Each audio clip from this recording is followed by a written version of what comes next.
Stephanie Grisham is out as White House press secretary after a rocky tenure where she did not hold a single press conference. Then why is she gone? Pretty sure that was her only job description, was to not talk to the media. Secretary of State Mike Pompeo says Americans remain the world's leading light of humanitarian goodness. And by humanitarian goodness, he means morbid obesity. And let's not forget tiger ownership. Me again. The Masters golf tournament has been postponed to November. Oh, thank goodness it won't conflict with Coachella, said absolutely no one. And finally, Woody Harrelson had to delete a post where he supported a conspiracy theory that coronavirus was caused by 5G service in cell phones. Well, I guess white men can't think either. The Trump Report starts now. I'm Maria Menounos, and you're tuned in to AfterBuzz TV, the ESPN of TV talk. Now, let the buzz begin. Oh my goodness! Welcome to the Trump Report. We have the gang assembled. I don't even know where people see us on their screen, but I was going to start doing like the Hollywood squares and being like, and in the center square, Tamra Brown. But you're probably not in the center square for most anybody. I need an ascot like Jeff Lind. Paul Lind, but Paul Lind. Yes, Jeff Lind is ELO. And then, no, I want to be like Jeff Lind. I would rather be like him.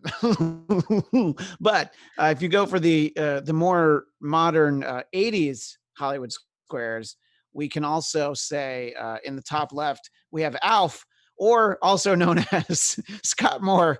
Come on, everybody loves Alf, you know. I was going to say I love Alf, so yeah, exactly. I'm very happy with that. Thank you for joining us, and thank you to everybody for joining us at another time change here. We're Tuesdays at 2 p.m. Pacific, 11 a.m. Eastern for the foreseeable future, and also for the foreseeable or future. The other way around.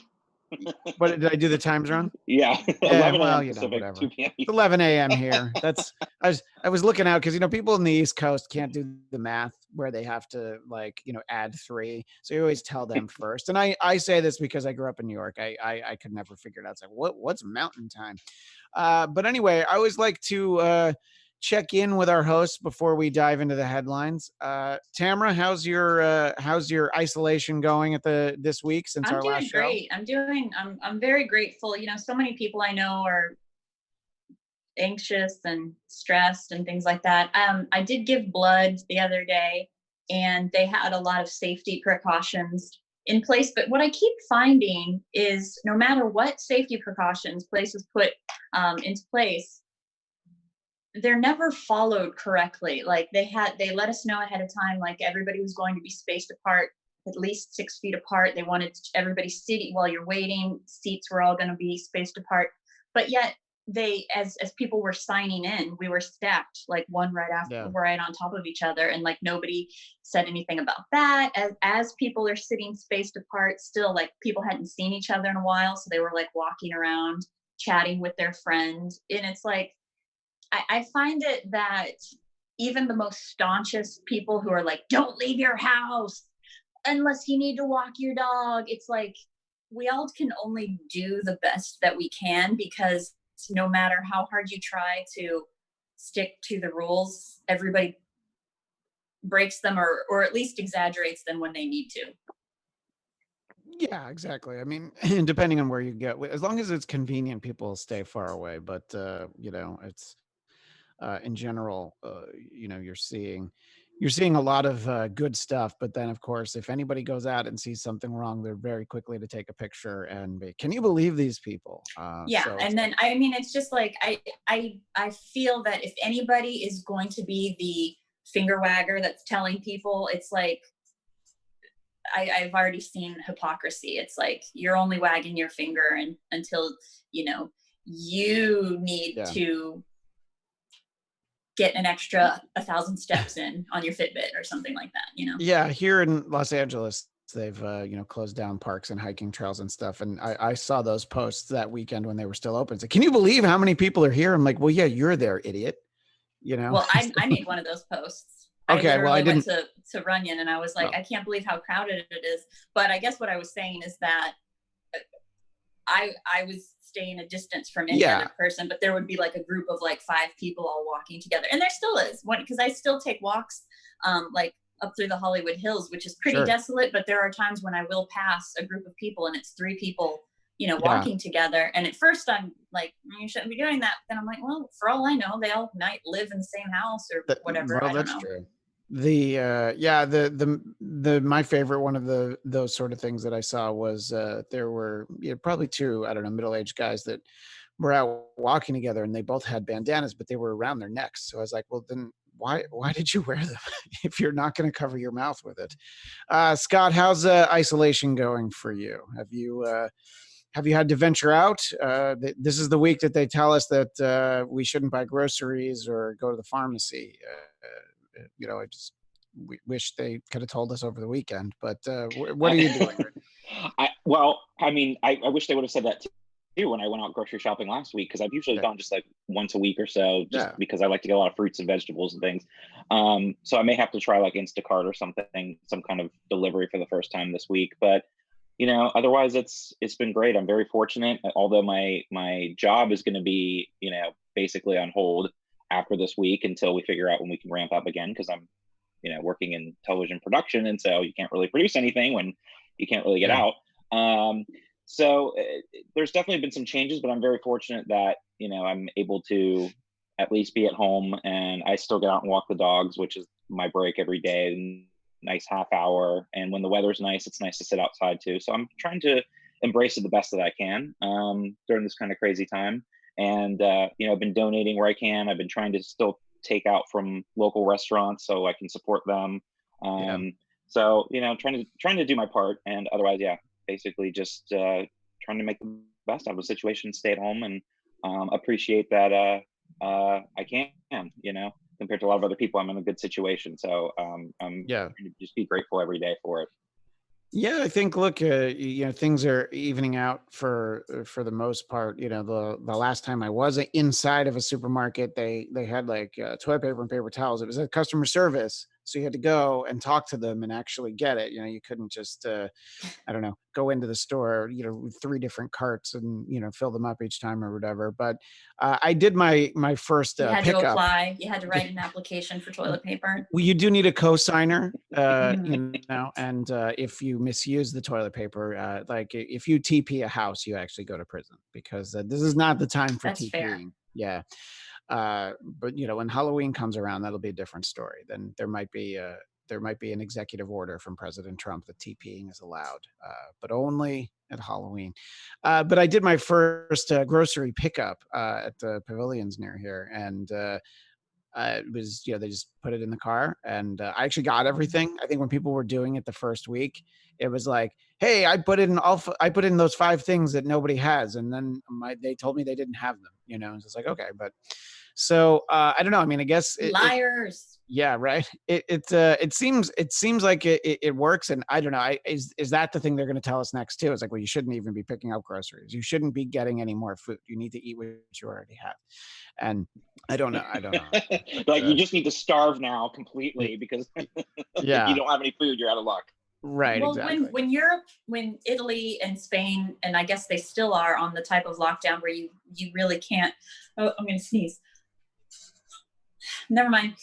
They were on the type of lockdown where you couldn't leave your house, and you had to get like special permission to walk your dog. Yeah. How did they? I'm not even sure how they got their groceries, but we could potentially still be at that level, soon. That could still be coming. Who knows? Yeah, and look, the idea of not being able to even go pick up from a restaurant anymore, and then after that, then maybe the delivery services. I mean, here's the thing about delivery services. I'm not somebody's getting an airplane. I'm not endorsing any of those delivery services, but if you sign up for all of their mailing lists, they all kind of take turns on having free delivery. So it is easy to get food, and I, like Scott said, I tend to try to support the local businesses when I can, because you want them to still be around. There's a lot of coronavirus related news. Go figure. But I did want to pick up with something that we really only touched on last week, and it seems to be I'll touched start with on. you, Tamra. Yeah, yeah, we Bidened on this for a moment, but the sexual allegations to Joe Biden seem to still not be a story, and I think part of that would be that there's more significant things in the news, but I feel pretty confident that if this were, and I know there have been some in the past, if this were a new allegation for President Trump, I was going to say, or Mitch McConnell, but just the idea of that just seems horrific. But obviously, not to make light of any of this behavior. But Tamra,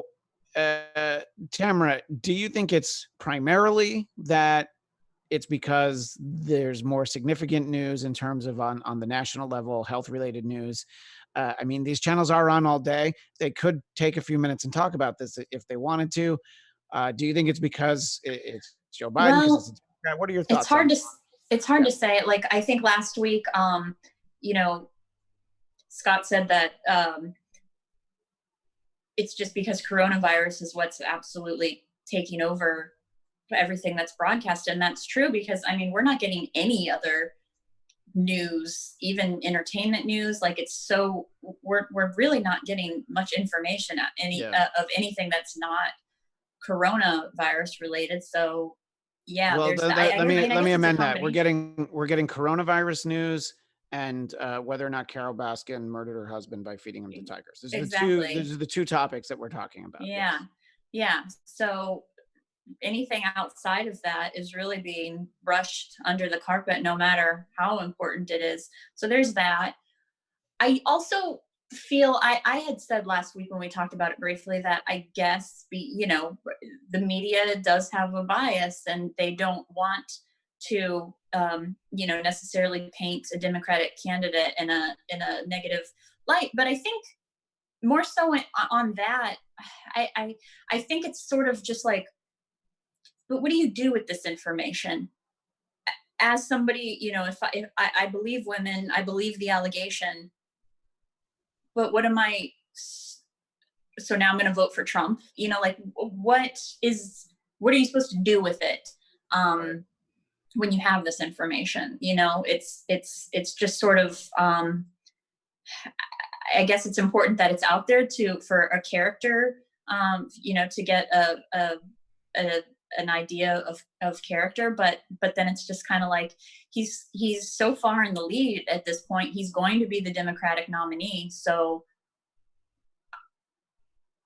what am I supposed to do with this information? That's how I feel, Yeah, whatever the Democratic nominee actually means at this point, I'm sure that the convention will be held on Zoom. The voting will be, on an app. And the announcement will probably, if I had to guess, the announcement of who wins the election will probably be on Twitch, just because they're just trying to monopolize anything. Scott, why do you think we're not hearing more about this? Well, it was just exactly what I said from last week. It's really comes down to the fact that the coronavirus coverage is overtaking everything, and the fact that we're dealing with the elections and the primary elections, like with Wisconsin yesterday, and the last minute of the state Supreme Court and U.S. Supreme Court interfering in that. So it's a lot of other things that are all tied back to coronavirus that are just playing a bigger role. But I agree with Tamra, and I think that it does make it difficult when you think, okay, you want to respect women, you want to be able to take this allegation and respectfully and see it through, but then it's like, what are your alternatives there? And I think it always comes down to the same thing when the allegations came out with Donald Trump in 2016 and the Access Hollywood tape came out like right before.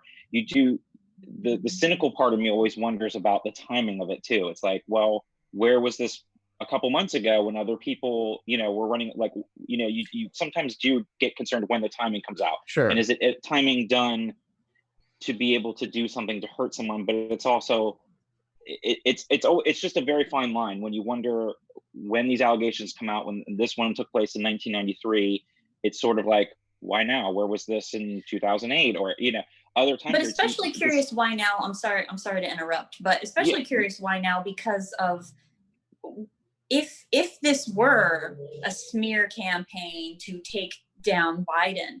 Wouldn't it have been far more effective 6 months ago when he was already, you know, behind, and he was already, you know, this would have completely taken him out of it. So timing wise, that makes it even more curious why. I mean, you know, that means that is more in her favor as to why it's coming out now. But I'm sorry to interrupt. I was just agreeing, like, the timing is so curious. Yeah. And look, we live in an age now where somebody makes an allegation like this, they're going to be analyzed. And the fact that I guess she previously had supported Elizabeth Warren and now she supports Bernie Sanders.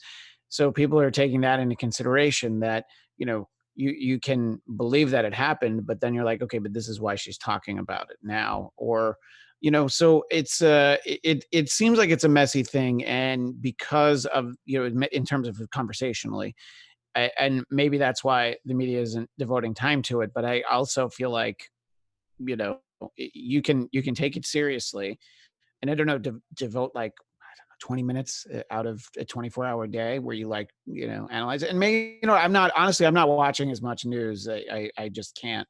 You know, it's a lot of reading through headlines and stuff, but I almost never put on the actual all news channels unless I know something specific's coming up, because you know, so maybe they are talking about it more than I think, but I feel like it's a significant issue, and it's, you know, Biden's not really out there talking that much. I think he was on Jimmy Fallon last week maybe, and he's done a few interviews.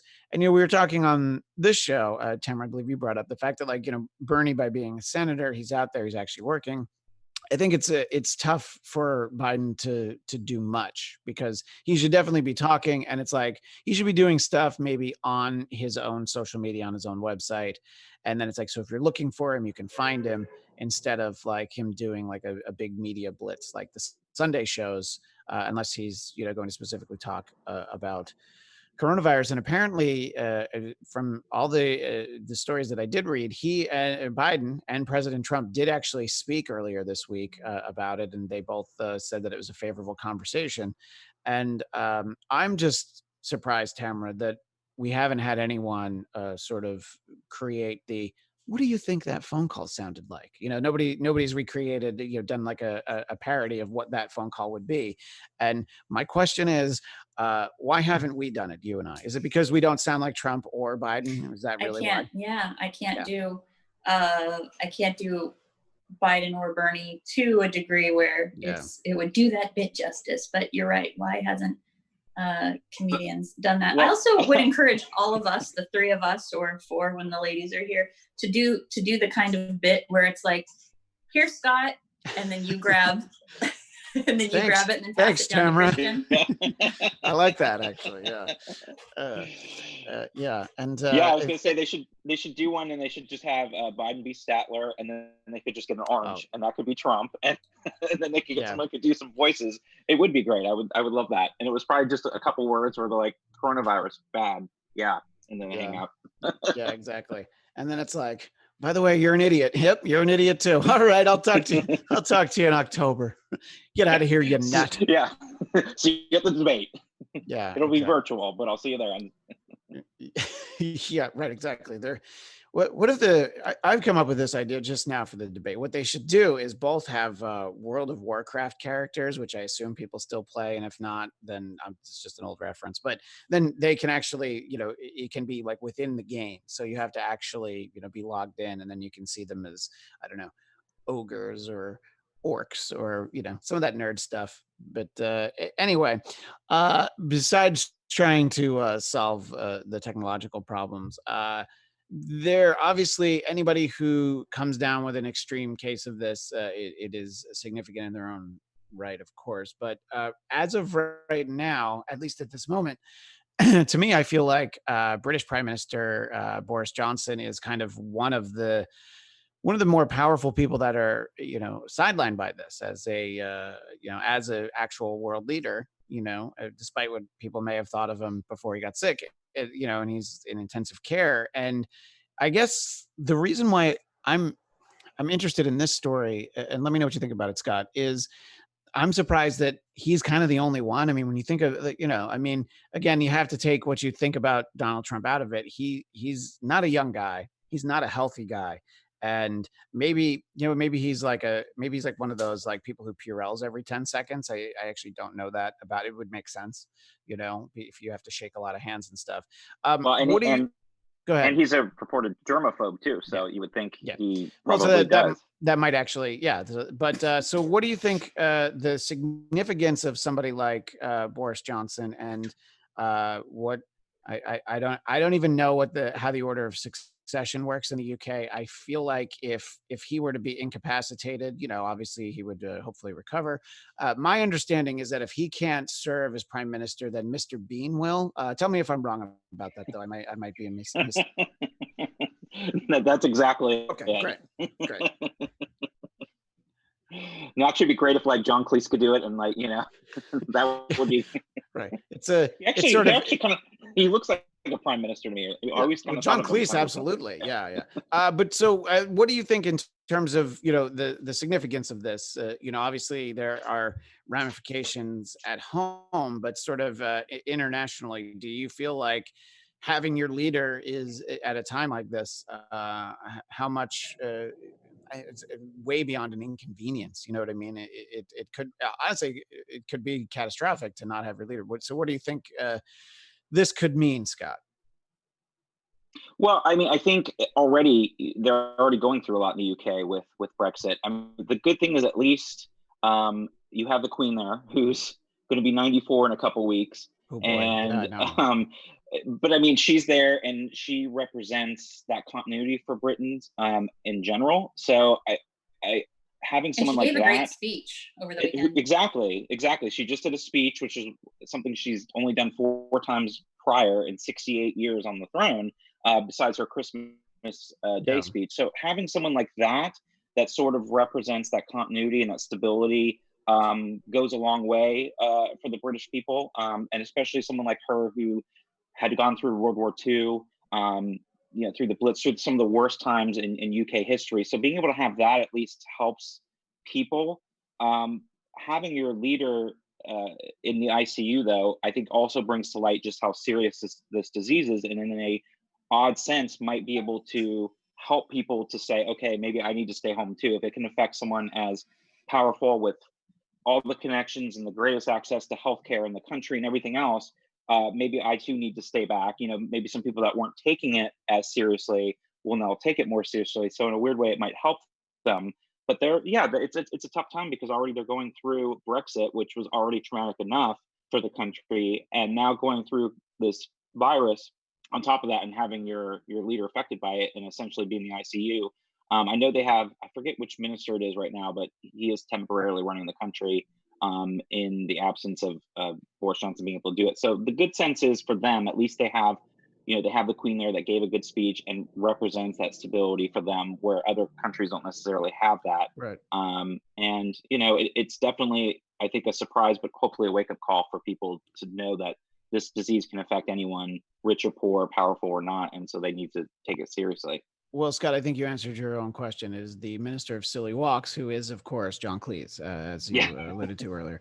Tamra, here at home, we did have someone who we consider our royalty come down, which, of course, I'm talking about Tom Hanks, who he and his wife seem to have, come out the other side of it because they're back home. And I don't know. I thought that was a moment where people were going to take it more seriously. And I think that, look, you're at a point. I was having a conversation with some people last night. Don't worry, via Zoom. It was for my personal podcast, The Blattcast, and that's right. That's BLADTCAST.com. But we were talking about, it's like, all it takes is like one person to not follow it and go out and spread germs. But it's like, I don't think that's really the ratio. I'd like to say it's like about 80 people are staying in out of 100, but then you have 20 that are just kind of running around. I know it's sort of what we were talking about before, but do you think there is a way to make, I'm just going to talk about Americans, is there a way for all Americans to take it seriously, or is it going to have to be like, I think Americans will only take it seriously if coronavirus can be passed on to their guns. That's honestly, what this reminds me of is that, you know, I don't think that there's a certain figure where the people that aren't taking this seriously, I don't think that there's a certain figure that, oh, when this person gets it, maybe they will start to. It reminds me of that same conversation that we have when there's a mass shooting, and it's like, now will people, can we make, you know, some progress in gun legislation? It's just like, no, certain things, the needle's just never going to budge. Yeah, no, I know. It's I don't know. It's I don't know where the other side of it, you know. I mean, you get the way to find comfort and solace is not to turn to the media, not look for the headlines, because you know, it's any comment. So there was a headline that Dr. Fauci said that, you know, well, we might never get back to normal. And then when you see what he actually said was like, well, you know, they'll always kind of be around, and, you know, people will still get it. There'll be the vaccine. And I think we talked about last week, there being a vaccine isn't going to solve it, because plenty of people don't get the flu shot, you know, so people aren't going to get their coronavirus shot, you know, and then you run into the healthcare aspect of it. So, but just in general, if people are able to get it, that still doesn't mean they will get it.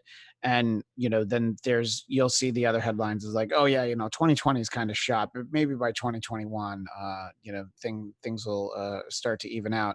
And, I mean, he also said that it's cyclical, so it will come back in waves. Yeah, that's definitely, you know, there's the idea of the phase 2, and I think that we talked about, I think we talked about it last week, that when it came to the Spanish flu in 1918, it was actually the second wave was the much deadlier one. You know? But I think we need to consider. I think we need to consider that, like, because we still don't know what actually, I don't know, caused this, what pathogen. I don't know if you heard the jokes at the top. It's 5G in our phones. So we should probably all smash ourselves. All we know, but I think chances are these types of viruses are going to somehow be related to everything else that is changing in the world. And I'm not saying directly related to climate change, but some effect of climate change will cause this sort of illness to. I'm not saying that is the case. I just wouldn't be surprised if this happens more and more. It's just, this is the world that we're going to live in now. Tamra, I've seen The Lion King. I understand about the circle of life. So I think you're absolutely right. So, you know, the climate's going to get hotter somehow, you know, super diseases that we, you know, this is a bad time for us to have anti-vaxxers out there, you know, because there are those, let's not forget about those diseases that shouldn't even exist anymore, that are still out there. And, you know, you'll still hear about people who, you know, sometimes there are older people who don't get coronavirus, but they, you know, they get something else. And you're just like, oh, that's right. You can die from other things too. It's so I think that, yeah, it's only going to get more difficult. And sort of, you know, the idea that, you know, look, it's going to be like 130 degrees today. You're going to have to stay in for the next 3 days. You know, I can see, and I'm not talking about like in Phoenix, you know, I'm talking about just in general, you know, in Alaska, it'll be 130 degrees or whatever. I don't, that's probably not our lifetimes, but I can see that, like logically, you're like, yeah, of course that can happen. There can be more diseases like this. And as I said, turning to the headlines aren't comforting, especially when you read that grocery workers are starting to come down with this in large numbers, and then some of them have died. You're reading about the sort of the fragile system that has the supply chain of all the truck drivers out there. You know, I mean, look, all this stuff that people line up outside of Costco to get, it has to get there somehow. And, you know, it's if they're, and I think that there have been issues for truck drivers. They don't have anywhere to stop, really. You know, I mean, obviously they have gas stations and stuff, but, you know, it's affecting the essential workers. Yeah, exactly. And I mean, look, people are like quick to say like, oh yeah, well, thank you to the, you know, to the people who work at the grocery stores, but it's also like, you know, are they being taken care of by their employers? And, you know, you hope that they are,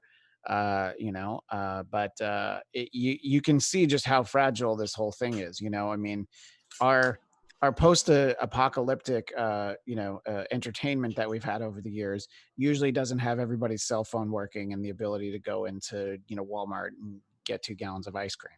But right now we can actually do all of that.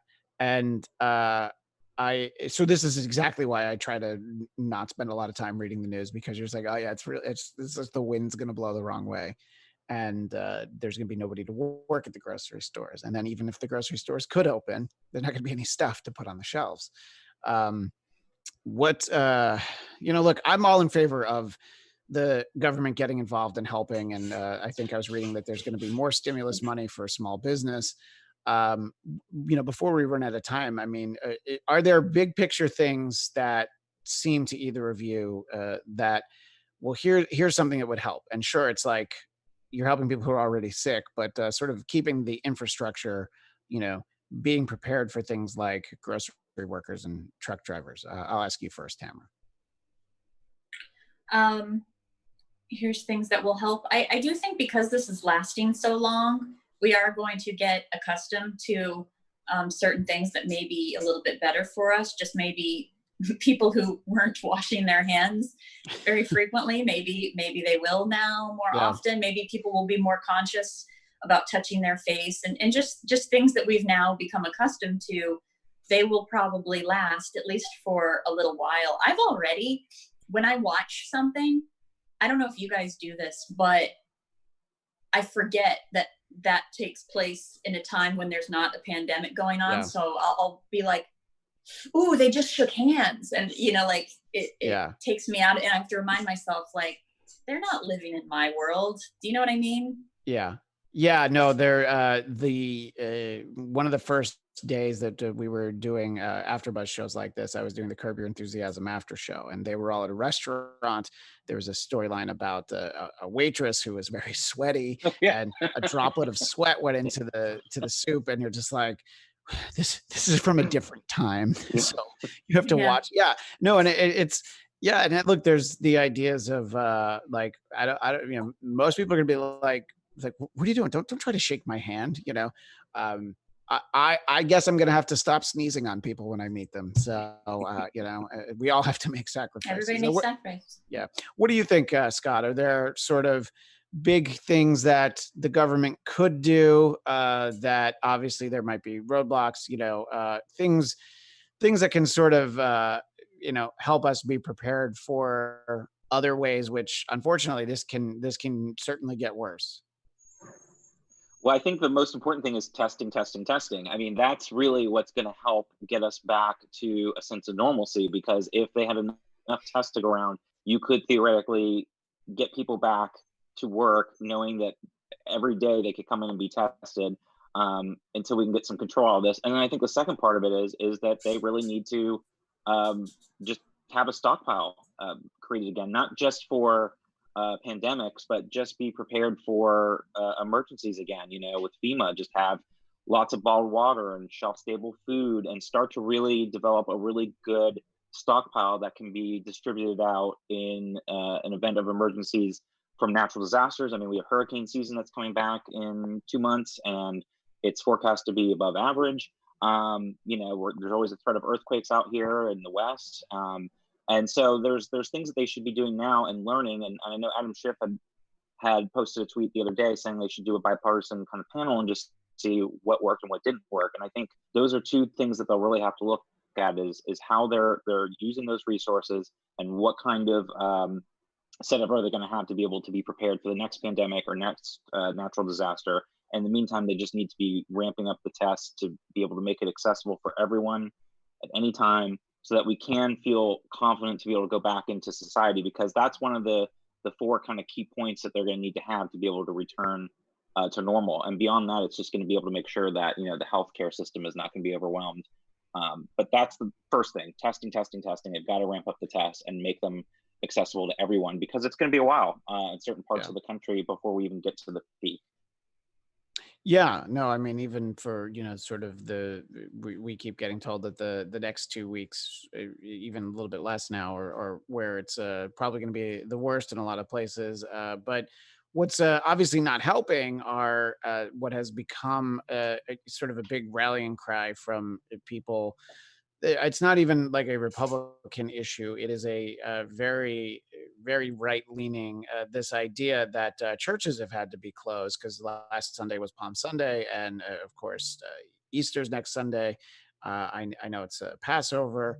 So, but here's the thing: the people that are yelling about their houses of worship being closed aren't the ones who celebrate Passover. So you have pastors who are holding services just as normal who are having to get arrested. And I don't know, you guys probably follow quote unquote more normal people than I do on Twitter, but I see a lot of the posts. It's like, this is what they want. This is what the left want. The left want empty churches. And to make the point is like, if only churches were being closed right now, I'd be like, yeah, I think you at least have some kernel of a point. But it's like, nobody's going to work. Like nothing's open. Yes, I know grocery stores are open, but that's because they sell food and we need food. So it's I was raised going to church. I haven't been in quite a while. I do understand how important it is for people's lives. I know a lot of people who they do stream like a service from their church or another. They do watch. They sit with their family and they watch something. So there's ways to do it. You don't have to actually be in the building. And I always like to think that God doesn't need you to be in his house to say hi. He'd probably rather not have to clean up and everything. Just say hi to him from your house. But how can we foresee this becoming a bigger problem, especially if it turns out to be something where you're going to see the National Guard basically like dragging people out of churches and arresting them for assembly? Because as dangerous as it is for the pastors to tell people that church is still open, you do have all the people who still go. How much worse can this potentially get to having our already incredibly divided country a little bit more divided, Tamra? Yeah, I mean, AA meetings have moved to be broadcast online. Yeah. Everything is moving to this format right here. Yeah. So I think prior to the harsh divide that we are currently living in, like if this had happened 6 years ago, I don't think that we would be having this problem with churches, because I think that insisting that you're going to gather in church is a direct defiance of just as you said, like this is what the left wants, and it's like it has absolutely nothing to do with that. This is for your own best interest, and I would think that any pastor who really wants to look out for the best interest of his congregation, is it only in Christian churches, or is this happening in synagogues and in temples and other? I'm honestly not hearing about it, and maybe they're only covering the Christian churches. So I'm going to assume that they're not the only ones, but that's what I find as I look for, when I was putting these stories together for the show. That I was only finding, there's specifically, it was one in Louisiana. We've heard of others. We talked about this a little bit last week too. So yeah, I mean, I just would, I'm hearing I would about think that if any spiritual advisor has a genuine concern for their followers' well-being, I think it's absolutely an abomination that they wouldn't follow the distancing instructions. Right. Yeah. Scott, do you see sort of this level of this escalating? Really, I mean, possibly could slow down after Easter, but if pastors are still opening the doors, you're going to have some percentage of people that feel like that they should be there. Yeah, no, absolutely. I think there will be, but I don't know if it's going to escalate post Easter to the point that, like you said, it's going to be that extreme where National Guard's coming in and everything. Because I think just optics wise, especially people running for election this fall, are not going to want that to happen. There's just really no excuse anymore these days to not be able to do it socially distant. I get the community aspect of it, and people love to be able to see people that they see that maybe once a week, and there is a familiar kind of family kind of feeling to that, especially if you're isolated all week long. But there's so many other options now. Like you said, you can be online now. Most churches and synagogues and houses of worship have links online where you can watch it whenever you want from the safety and comfort of your home. If you don't want to get up and go to 8 a.m. service, you can watch it at 2 in the afternoon. And also there's a lot of churches doing. Oh, we had such a great connection with Scott for the entire show. And you the sermon Wow. So there's a lot of options that you can still do and still have socially distant stuff. So no, there are solutions. And yeah, I mean, you're sort of talking about the difference a few years ago. Just imagine something like this, 20 years ago, 30 years ago, you're not able to, connect in these ways from your own home. And I think we have a little bit of the luxury of just how much we can actually do from home. I mean, I honestly can't even imagine people being able to work from, people that are hosting television shows from their home now. And like, I feel like 10 years ago that, you could have done it, but it wouldn't have looked very good. So, believe it or not, we're out of time already. So much more to talk about, but we're not going anywhere. So we'll be able to talk about it next time. Tamra, where can people keep in touch with you? Hey, keep in touch with me on Instagram. I'm at HeyTamra. And Scott Moore, have you been keeping the tweet storms to a little bit more of a drizzle right now? Because I haven't seen you challenge Mitch McConnell to a virtual fist fight anytime soon. Well, I tried to take, some days off, day of rest, but I was back at it yesterday. So yeah, okay, good. All right. So, and people can find you at S-Man. I was going to say you could. Correct. Yes. S-Man. And you can find me on Twitter and Instagram at ChristianDMZ. And if you want a little bit more lighthearted news, a little bit lighthearted conversation over on the Popcorn Talk, Thursdays at this same time, 11 a.m. Pacific time, 2 p.m. Eastern. I'm one of the hosts of Marvel Movie News. So we'll talk about superheroes and that sort of stuff instead of, the idea of grocery workers and truck drivers getting too sick to work. So it'll be a little bit more fun. That's all we have for now. Thanks again to Ryan, I would say, in the booth, but he's in the bunker, just like all of us in our separate bunkers.